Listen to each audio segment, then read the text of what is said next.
Hello everyone, I am Avinash. I am back with another video in my channel.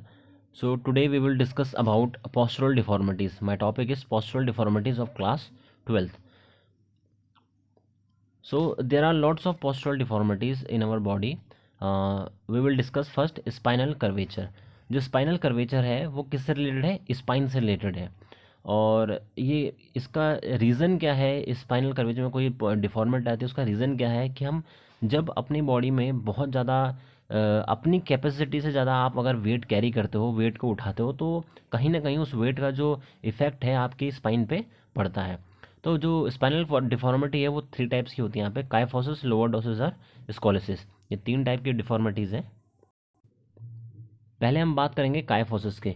Kyphosis को हम round upper back के नाम से भी जानते हैं। काइफोसिस होता क्या है? An increase curve of the upper spine. जब आपके अपर स्पाइन में कोई कर्व आ जाता है, वो कर्व कहाँ की तरफ आएगा? बाहर की तरफ आएगा। It is an outward curvature of the thoracic spine. अब जो थोराइक में हमारा जो आउटर साइड स्पाइन में जो कर्व आता है उसको हम काइफोसिस बोलते हैं, जिसको हम कूबड़ भी बोलते हैं। आपने देखा भी होगा काफ़ी सीनियर सिटीजन जो कूबड़ कूबड़ निकल निकल आती है उनकी। तो अब यहाँ पे ये हमारे लिए जानना बहुत जरूरी कि ये देखो, फर्स्ट इसका पॉइंट क्या है? काइफोसिस आउट कर्वेचर होता है, आउटवर्ड कर्वेचर होता है। ये थोराइक के एरिया में आता है। थोराइक एरिया कौन सा होता है आपका? ये आपको जो राइट कॉर्नर में पिक दिख रही है, आप उस एरिया को देख सकते हो, तो वो वहाँ से थोड़ा बाहर की तरफ आपकी स्पाइन आ जाएगी, उसको हम क्या बोलते हैं? काइफोसिस। यहाँ पे कीवर्ड क्या है कि जो इंक्रीज कर्व होता है अपर स्पाइन में, या फिर आपका आउटवर्ड कर्वेचर होता है आपका थोराइक स्पाइन में। अब कॉजेज़ क्या है काइफोसिस के? माल न्यूट्रिशन की कमी से, जो प्रॉपर न्यूट्रिशन को बॉडी को नहीं मिल पाता, कोई आपको बीमारी है उस वजह से भी होता है। भीड़ भाड़ वाले इलाके होते हैं, वहाँ पे आपका क्या है, जो नेक है वो हमेशा नीचे की तरफ रहता है, तो जिससे इफेक्ट कहीं ना कहीं इस पर पड़ता है। देन इम्प्रॉपर एयर, आपका एटमॉस्फेयर अच्छा नहीं है, जो एयर है उसकी क्वालिटी बहुत ख़राब है। इनसफिशिएंट एक्सरसाइज, अगर आप प्रॉपर तरीके से एक्सरसाइज नहीं करते हो स्पाइन की या अपर बॉडी पार्ट की, तो उससे भी काइफोसिस के चांसेस है वो इंक्रीज़ हो सकता है। रिकेट्स, जो बोन्स की बीमारी होती है, ये भी एक रीज़न है। Carrying heavy loads on shoulder, अगर आप अपने शोल्डर्स पे बहुत ज़्यादा वेट कैरी करते हो, तो जिससे पूरा प्रेशर आपकी स्पाइन में पड़ता है और आपकी बॉडी जो है वो आगे की तरफ झुकना स्टार्ट हो। जैसे पहाड़ी हिली एरियाज़ में आपने देखा होगा, वो अपने शोल्डर्स पे पूरा वेट कैरी करते हैं। देन अनसुटेबल फर्नीचर प्रॉपर तरीके से ना हो, तो उससे भी कहीं ना कहीं इसके कॉजेज होने के चांसेस हैं। Week muscles of the back, आपके अगर बैक की वीक मसल्स हैं, देन ये भी एक रीज़न है। शाइनेस अमॉन्ग गर्ल्स, गर्ल्स में थोड़ा, गर्ल्स क्या है, शर्माती हैं। जब शर्माती हैं तो वो हमेशा नीचे देखती हैं, तो नीचे देखने की वजह से क्या है, बार बार नीचे देखना या बहुत टाइम तक नीचे देखना, जिससे आपका इफेक्ट सीधे स्पाइन में पड़ता है। डूइंग वर्क लीनिंग फॉरवर्ड, अगर आप आगे झुक के कोई काम कर रहे हो, जैसा आपने बच्चों को देखा होगा, वो हमेशा बैंड रहते हैं, चेयर पे भी बैठे होंगे या फिर बेड पे भी बैठे हैं, तो वो हमेशा झुक के काम करते हैं, या स्कूल का काम कर रहे हैं, या कोई भी ऐसे है जो ऑफिस में देखा होगा आपने, वो लोग कंप्यूटर में भी झुक के काम करते हैं, तो इसकी वजह से भी ये हो जाता है। देन नेक्स्ट है प्रिकॉशन, हमें क्या क्या प्रिकॉशन रखने चाहिए इसमें? They should teach appropriate posture of sitting, standing and walking to a children so that their posture remain balance. हमें इंडिविजुअल्स को बताना पड़ेगा कि कौन सा करेक्ट पोस्चर है बैठने का, कौन सा करेक्ट पोस्चर है स्टैंडिंग का और वॉकिंग का, कौन सा करेक्ट पोस्चर है बच्चों के लिए, जिससे उनको उसके यहाँ पता चल सकता है। आप इसके प्रिकॉशन क्या है, आप प्रॉपर एक्सरसाइज करिए, इससे भी वो रिलीफ मिल सकता है थोड़ा। देन नेक्स्ट है रेमेडीज़, जो कायाफॉसिस के लिए क्या क्या रेमेडीज़ करनी चाहिए, उपचार क्या है? अब इसके लिए कुछ एक्सरसाइजेज हैं, जैसे हम लास्ट वाले की बात करते हैं, परफॉर्म धनुरासन। ये धनुरासन एक आसन होता है, जिसे आपको राइट कॉर्नर पे नीचे दिख रहा होगा। आप इसको परफॉर्म करेंगे तो ये भी इम्प्रूव करेगा जो आपका कायाफॉसिस का प्रॉब्लम है। Then bend your head backward in a standing position, आपको अपने स्टैंडिंग पोजिशन में करना, जो आपका हेड है वो पीछे की तरफ आपको लेके जाना है, बैकवर्ड पोजीशन में। ये भी एक एक्सरसाइज है। Always keep a pillow under your back while sleeping, सोते हुए अपने बैक के नीचे क्या रखना है, वो पिले रखनी है, तो ये भी एक उसका ऑप्शन है। देन रेमेडी है, then sit in a chair such that your hip should touch the back of the chair, आपको एक चेयर लेनी है जिससे आपके जो आपको पूरा पीछे तक बैठना है चेयर में, आपके जो हिप हैं वो चेयर के बैक को प्रॉपर टच करेंगे। देन वाइल लुकिंग अपवर्ड, आपको कहाँ देखना है, ऊपर देखना है। Hold your hands behind the back in such a way that your shoulder may remain stretch, अब आप चेयर में बैठ गए हो, आपको ऊपर देखना है, तो आप जब ऊपर देख रहे हो आपको दोनों हाथ अपने बैक के पीछे लेके जाना है, और आपको जब आप दोनों हाथ अपने पीछे लेके जाओगे, आप उनको पकड़ लोगे हाथों को, और उसी पोजीशन में थोड़ा रहोगे, तो इससे क्या होगा, आपके जो शोल्डर्स में है वो स्ट्रेच होगा, जिससे वो कहीं ना कहीं आपको कायाफोसिस में इफेक्ट करेगा। अब नेक्स्ट हम बात कर रहे हैं लोअर डोसेस की। अब लोअर डोसेस क्या होता है, it is an invert curvature of spine. इसमें क्या होता है, जो जो कर्व है वो अंदर की तरफ आता है। तो यहाँ पे आप देख सकते हो, ये जो इनका जो स्पाइन का कर्व है वो कहाँ जाएगा, अंदर की तरफ जा रहा है। और जो कायाफोसिस था उसमें क्या होता है, आउटवर्ड कर्वेचर होता है। Then it is an increased forward curvature in the lumbar region. मतलब जो लंबर रीजन है उसमें एक फॉरवर्ड कर्व आता है। आपने जो हमने देखा था कि इसमें जो लंबर रीजन है आपका, जो मिडिल पोर्शन होता है, उसमें एक फॉरवर्ड कर्व आता है। जैसे आप इमेजेस में देख सकते हो कि ये देखो दोनों फॉरवर्ड कर्व जा रहा है। तो वो क्या होता है, लोअर डोसेस, जिसको हम इनवर्ट कर्वेचर ऑफ स्पाइन बोलते हैं। और जो कायाफोसिस था वो आउटवर्ड कर्वेचर है। देन कॉजेज क्या है, सेम इसके, इम्बैलेंस डाइट, डाइट प्रॉपर नहीं है, इन्वायरमेंट प्रॉपर नहीं है, आपकी मसल्स प्रॉपर तरीके से डेवलप नहीं हुए, ओबेसिटी, ये तो बहुत बड़ा रीज़न है। ओबेसिटी जगह आपका जैसे स्टमक आगे आगे आएगा तो स्पाइन को थोड़ा उसका इफेक्ट पड़ता है, वो भी आगे उसको खींचता है। डिजीजेस अफेक्टिंग फ्रॉम वर्टिब्रा, जो आपकी स्पाइन में वर्टिब्राज होते हैं, अगर उसमें कोई एक डिजीज़ है, उसकी कोई बीमारी है, या स्पाइनल मसल्स में कोई प्रॉब्लम है, तो ये भी क्या है, कॉजेज है लोअर डोसेस के। आप अगर एक्सरसाइज प्रॉपर तरीके से नहीं कर रहे हो, बिल्कुल अनटच रहते हो एक्सरसाइज से, तो वो एक बहुत बड़ा रीज़न हो सकता है लोअर डोसेस का।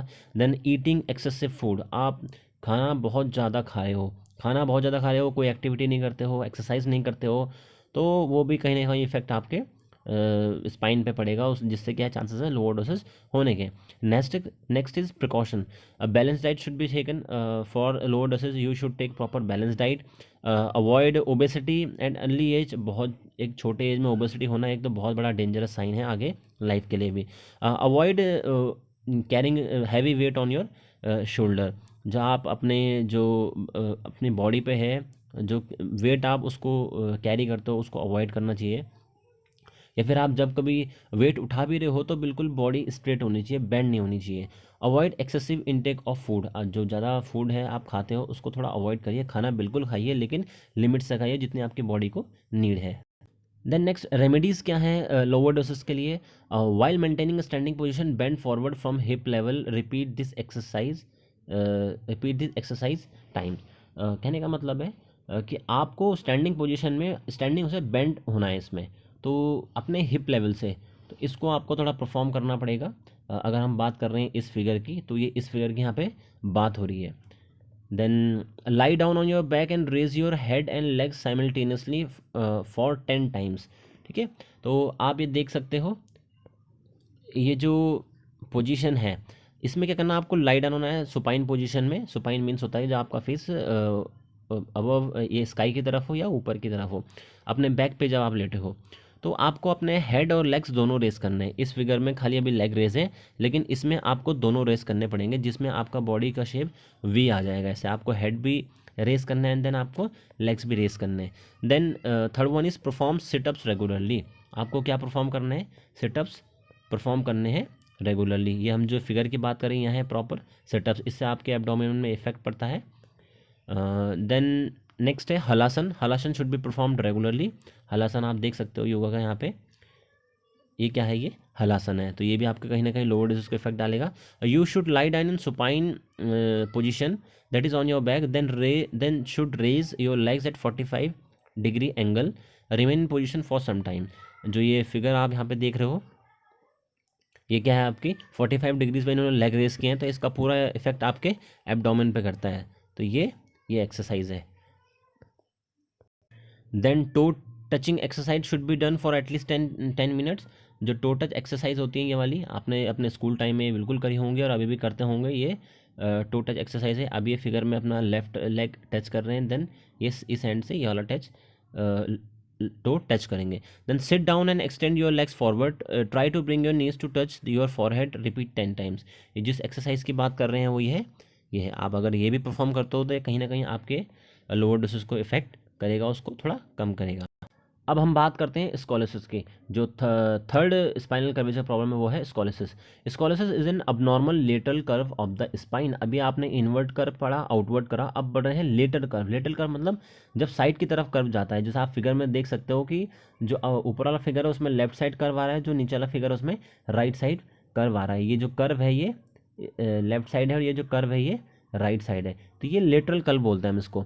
These are sideways curve are also called scoliotic curve. इनको साइडवेज कर्व भी बोलते हैं। देखो साइड की तरफ जा रहा है, आपको फिगर में दिख रहा होगा, तो इसीलिए हम इसको स्कोलेटिक कर्व भी बोलते हैं। अब कॉजेज क्या है? Disease in the joints of bone. अगर जॉइंट्स में कोई जॉइंट्स की कोई डिजीज़ है, जैसे अर्थराइटिस होती हैं और बहुत सारी डिजीज़ होती हैं, अगर ऐसी कोई प्रॉब्लम है तो उससे भी इफेक्ट पड़ेगा।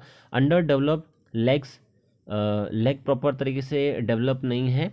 Then infantile paralysis. Infantile means early childhood में पैरालाइज होना। रिकेट्स बोन की कोई बीमारी है। अगर आप कैरी कर रहे हो हैवी वेट अपने शोल्डर पे, तो वो सीधे सीधे आपके इससे भी इफेक्ट पड़ सकता है।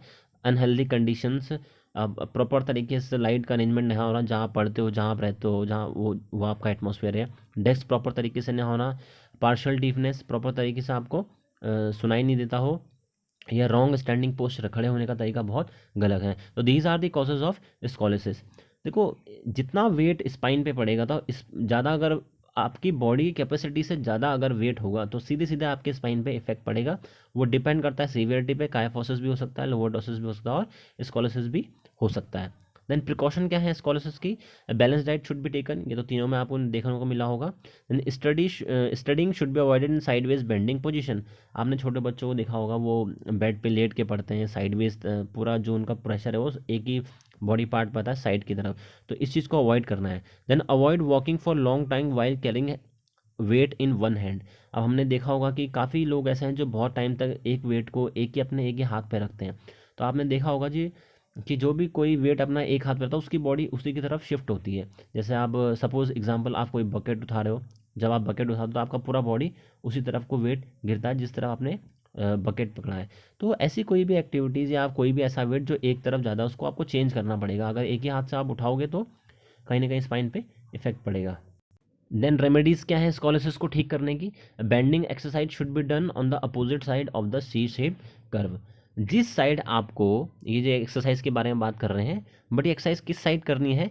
जिस साइड आपका कर्व निकला होगा ठीक उसके अपोजिट साइड, जिस ताकि उस पर स्ट्रेच पड़ेगा, उसको थोड़ा शिफ्ट करेगा। तो ये जो सी शेप कर्व एक्सरसाइज है वो बेंडिंग एक्सरसाइज होती है और ये अपोजिट साइड करनी है। Then hold the horizontal bar with hands and let your body hang for some times.